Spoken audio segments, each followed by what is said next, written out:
Francisco Elvin Mena Cordova, a life dedicated to art and literature. He was born in Quito, the capital of the Department of Chaco, the only black department in Colombia, a piece of Mother Africa in America. In Quito he acquired his first bases in painting and art history studying as an autodidact in the public libraries that he frequented every day after leaving school. As the years passed, life gave him the privilege of traveling through Colombia and even getting to know other countries in his work as a missionary. This allowed him to broaden his worldview and enrich his culture and knowledge. His first exhibition was in 2001 at the Olivera Fine Art Gallery in Cali. The perception that art is a laboratory for creative experimentation has allowed him to travel through different artistic proposals. At the end of the 1990s, between 1998 and 1999, Francisco wrote the first part of the Enigma series made up of the work Ristraje. In the year 2000, when he was preparing his first exhibition, he unveiled his proposal called Broken Neoplasticism, in which he sought to transgress the radical antagonism between abstraction and figuration, making works in which he placed figurative or ready-made elements among the colored segments that make up the works of pure extraction of Mondrian's neoplastism. Many of these works were three-dimensional constructions made from welded metal tubes, found objects, and pictorial elements created with acrylic paint.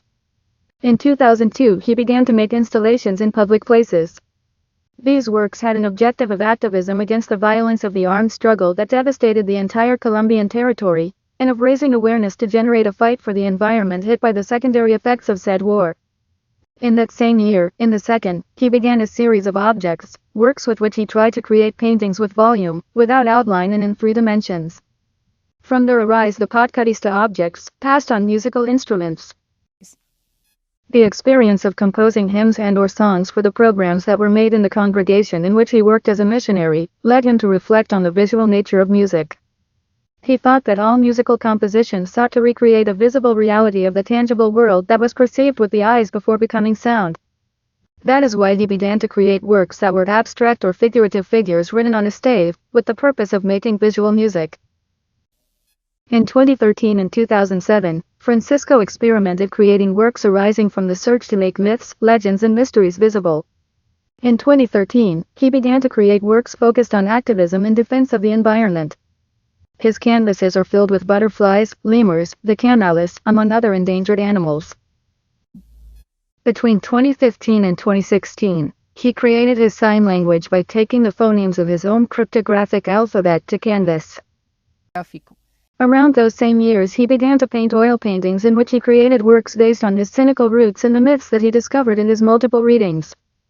These works had a differential component, and that was that they brought to the canvas elements of graffiti and other forms of urban art.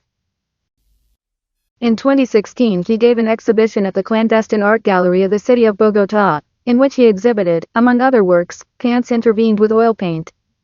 The pants are the work. At the end of 2016 and in 2017 he began to create works entitled Tangled, which seeks to illustrate how the fabric of history wraps us in a sometimes very dangerous web. The work makes use of the ready-made, painting haute desire garments that represent human beings trapped in the tangle of the skies of history. In 2016, I wrote the book on art to death, Long Live Art. It is since 2018 that he begins with the transhumanism series, and with the pendants that are a bit painting and a bit ready-made, he anticipates his exhibition at the Universidad Cooperativa de Colombia and begins to create the line of works based on transhumanism. In July 2019, they set up the Municipal Council of Medellin. In August 2019, they put on the Universidad Cooperativa de Colombia in Medellin, showing it musings of lucid moments. Between 2002 and 2003, he created his own cryptographic alphabet, which he refined and improved until it became his personal academy with which he wrote down ideas that he wanted to keep secret at some point. It was in 2006 when he created the first painting in which he included signs of his cryptographic alphabet. Today, this is one of the differential elements of his work, which is very easy to identify by the colors he uses and by the messages in binary code and others written using his cryptographic language. The cryptographic messages placed in the pictorial works seek to challenge the intellect of the viewers so that they find a way to encrypt them and find the encrypted message. But each viewer is free to give each sign the value they want and create their own message. To date he has published more than 9 books, and since 2007 he has been working on 4 more books that he has not finished yet. He has also created self-motivational musical compositions, art, and it is not only his job but playful therapy that helps him think clearly at the end of each day.